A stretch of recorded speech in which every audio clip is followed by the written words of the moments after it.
सारे लोगों के मन में ऐसा रहता है कि वो संपत्ति अब जो है कहीं बड़े शहर में कर देंगे।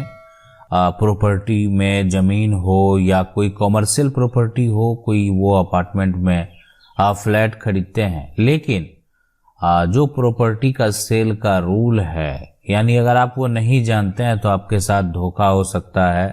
आप जो वो नियम है अगर आप उसको फॉलो नहीं कर सकते हैं तो आपके साथ धोखा हो सकता है। अक्सर लोग जो है यानी जब भी कोई किसी भी शहर में, कोई भी शहर हो, बड़ा से बड़ा शहर हो, दिल्ली हो, मुंबई हो या लखनऊ हो, है ना, हैदराबाद हो, तो जितने भी, बेंगलोर हैं, चेन्नई है, जितने भी शहर हैं, बड़े बड़े शहर जहां लोग जो है रहने के लिए जाते हैं और वहां पर ज़मीन या मकान जो है खरीदने का कॉमर्शियल या रेसिडेंशियल पर्पस के लिए प्रयास करते हैं,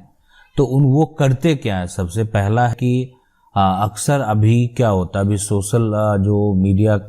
प्लेटफॉर्म पे लोग उसको जो है उस प्लेटफॉर्म पे ढूंढते हैं जहां पर उस तरह के एडवर्टाइजमेंट डाले हुए होते हैं। तो सबसे पहला कि ठीक है, बिल्कुल वो करना ही चाहिए ताकि आपको एक आइडिया लगेगा क्या डाला हुआ है, और सभी उसमें जो डाले हुए ऐड होते हैं वो फर्जी नहीं होते हैं। ठीक है, मतलब इसलिए कि उस पे जो डाला गया, इसका मतलब ये नहीं कि वो पूरा का पूरा जो है एक तरह से फर्जी है, बहुत हद तक वो सही भी रहता है। दूसरा, उसके बाद जो यहाँ पर ठीक है, अगर आपने अपने से वेरीफाई किया, सारा कुछ देखा, आप जो अपने से बात किए, और जाके क्या करते हैं लोग कि बात को डन करने के लिए कुछ एडवांस पैसा दे देते हैं। एडवांस पैसा दे दिए, जैसे जो भी एडवांस दिए, जाके बात को जो है डन करने के बाद पैसा वो जो है वो दे के चले आए, कैश हो या ट्रांसफर के माध्यम से हो। उसके बाद जो है जो एक तरह से जिनसे डील फाइनल हुआ, उसका किसी प्रकार का कोई अता पता ही नहीं है कि वो व्यक्ति है कहाँ, कौन है, क्या दिखाया, तो इसलिए, और उसका जो है नंबर भी वो बंद आ रहा है। तो ये एक धोखा होता है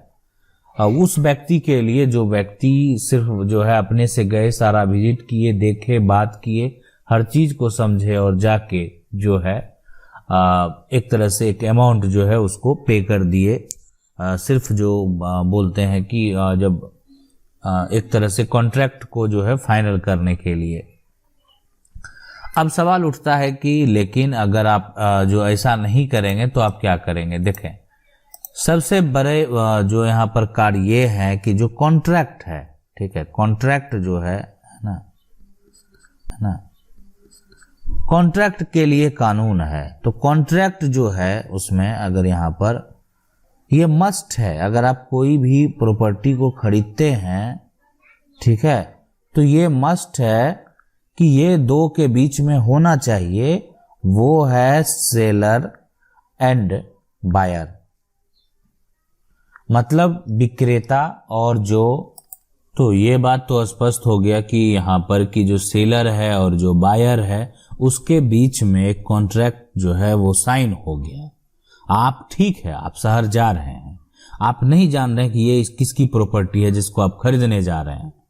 और ये जो है व्यक्ति मान लेते हैं कोई और आके संपत्ति को दिखा दिया आपको, और संपत्ति को दिखाने के बाद ये जो है आप क्या किए, डील को फाइनल करने के लिए मान लेते हैं आपने ज्यादा रकम नहीं दिया लेकिन कुछ भी पैसे दिए, ठीक है, वो व्यक्ति कितना दिन तक उसको ढूंढेंगे, आप उसको नहीं जान रहे ना, ठीक है, आगे चल के भविष्य में मान लेते हैं आप उसके खिलाफ कार्रवाई करेंगे, एफआईआर दर्ज कराएंगे, भविष्य में वो पकड़े भी जाएंगे, लेकिन आपके साथ फ्रॉड हो गया, आप परेशानी में पड़ गए। बस ये है कि अगर आप अपना समझदारी दिखाएंगे तो ये समस्या उत्पन्न ही नहीं होगा। अब यहाँ पर कॉमर्शियल भी है, तो कॉमर्शियल के केस में भी ऐसा होता है। तो दोनों के केस में ये नियम है कि अगर आप कोई भी कॉन्ट्रैक्ट साइन कर रहे हैं, ठीक है, क्यों ना आपका कॉन्ट्रैक्ट लीज का ही हो, आपको जो है सेलर यहाँ पर, अब लीज में जो होगा ऑनर और जो एक तरह से वहां पर लेने वाला है,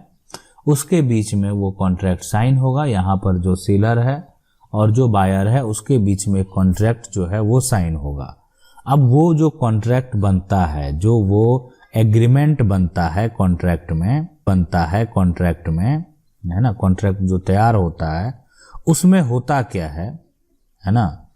कि उस कॉन्ट्रैक्ट में जो भी बातें हैं, है ना,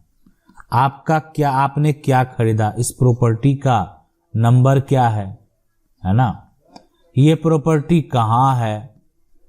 है ना, ये प्रॉपर्टी पे सारा क्या कुछ मेंशन है, हर चीज इसमें मेंशन करना होगा। अब सवाल होता है कि इस कॉन्ट्रैक्ट में जो है, जो भी मेजर यहाँ पर हो या माइनर जो भी बातें हैं, वो सारे कुछ इसमें जो है लिखना होगा। और साथ में ये सारा कुछ लिखने के बाद जो है ना, साथ में इसको जो है यानी सब कुछ करके रजिस्टर भी कराना होगा। अब इसका मतलब ये होता है, और इस रजिस्टर जब आप कराएंगे तो इसमें जिसके बीच में कॉन्ट्रैक्ट है,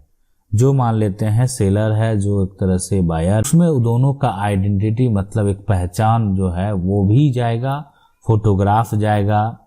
और सारा कुछ जो है यानी मेंशन होने के बाद जो आप पैसा देंगे वो एक लीगल वे में देंगे। आप जो पे करेंगे, आप एक जो उसमें स्टाम्प में मेंशन है उस अनुसार आप पे करेंगे।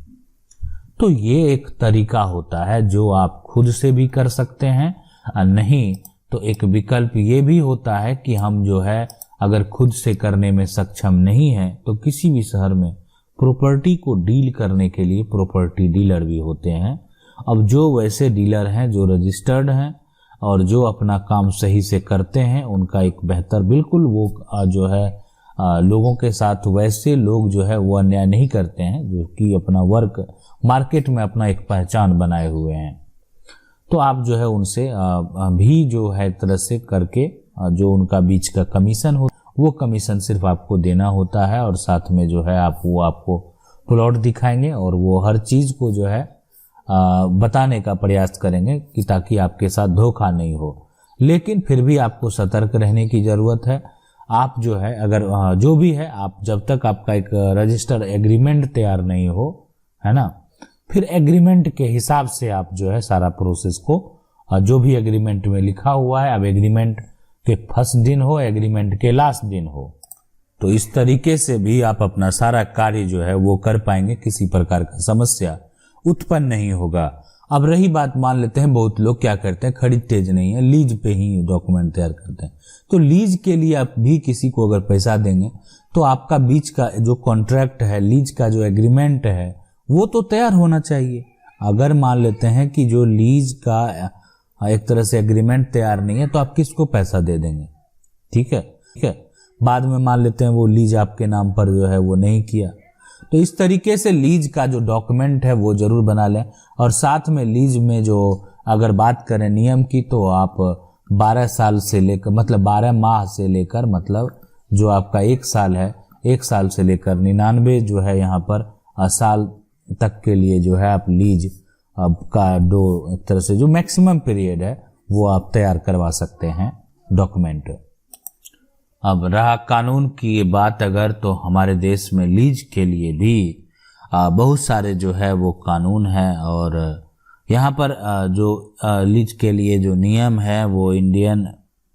स्टैम्प जो रूल एक्ट है 1899, ठीक है। तो ये भी कानून है, लेकिन इसके बारे में हम आपको डिटेल से आगे बताएंगे कि इसमें जो है इस क्या क्या नियम है जो कि पहले और क्या नियम में संशोधन किया गया। तो बहुत तरह की चीजें हैं, लेकिन ये सारा जो है यहाँ पर जो सतर्कता की बात है वो बेहद जरूरी है। तो मेरा जो प्रयास है सिर्फ वो ये है कि आप जब स्टेप ले रहे हैं तो आपको, ठीक है, आपके माइंड में चल रहा है कि हम कहीं बाहर में प्रॉपर्टी खरीदने जा रहे हैं, और आप उस जगह पे जा रहे हैं जहां पे आप सामने वाला व्यक्ति को जान नहीं रहे हैं कि जब प्रॉपर्टी का विक्रेता कौन है, बेचने वाला कौन है, आप उसको नहीं जान रहे हैं, आप नहीं जान रहे हैं। और आप जो है, ठीक है, आप जैसे होता है क्या कि जब लोग देखते हैं ना और उनको लगता है कि नहीं उनको लेना है, तो वो भी बोलते हैं कि नहीं मेरा दूसरा पार्टी भी देख के गया है, आप एडवांस कर दीजिए। तो बहुत लोग कुछ पैसा एडवांस कर देते हैं, और उसके बाद जो है उसका दर्शन आप तब तक नहीं करेंगे जब तक आप उसको ढूंढेंगे। उसका दर्शन कहीं और जगह, कहीं दूसरे जगह होगा, और उसका कार्य जो है कहीं दूसरे जगह होगा, और लोगों का ऐसा पूरा कार्य बन जाता है। फिर आप ढूंढना बंद कर देंगे, फिर वहां पे जो है वो उसी प्लॉट पे किसी और को जो है ठगने का प्रयास करेंगे। तो ऐसा भी होता है। तो इसीलिए जो है यहाँ पर जब भी कोई आप डील फाइनल करें तो आप जो है बीच का एग्रीमेंट, कॉन्ट्रैक्ट जरूर तैयार कर लें, और साथ में अगर आप लीज पे ले रहे हैं तो लीज के लिए भी कॉन्ट्रैक्ट जरूर तैयार कर लें। आशा करता है वीडियो अच्छा लगा होगा। वीडियो अच्छा लगा, वीडियो को लाइक जरूर कर दें। चैनल को पहली बार देख रहे हैं सब्सक्राइब करके जो बेल आइकन है उसको जरूर दबा लें। मिलते हैं अगले वीडियो में, तब तक के लिए जय हिंद।